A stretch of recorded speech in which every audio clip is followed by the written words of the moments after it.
অসুস্থ জ্বালানি খাতে যদি আপনি ইনজেকশন দেন, চিকিৎসা করেন, সে আরো মারা যাবে। সুস্থ করে তারপরে চিকিৎসা করেন, সুস্থ করার উপযোগী করেন। ওই সমস্ত এটা করছি, ওইটা করছি, সেটা করছি, এসব করে কোনো লাভ নেই যদি আপনি বিচার না করতে পারেন। বিচার করার ক্ষমতা যদি আপনার না থাকে তাহলে কি হবে?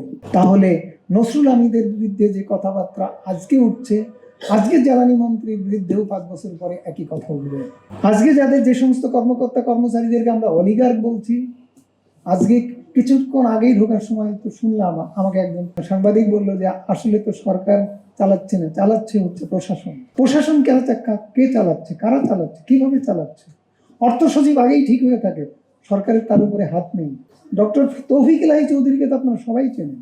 ডক্টর তৌফিক এলাহি চৌধুরী যখন আওয়ামী লীগ গভর্নমেন্ট ফর্ম করলো, তারা 3 দিন অপেক্ষা করেছিল তৌফিক এলাহি চৌধুরী উপদেষ্টা হচ্ছে কি হচ্ছে না এইটা নিয়ে দরবার করার জন্য।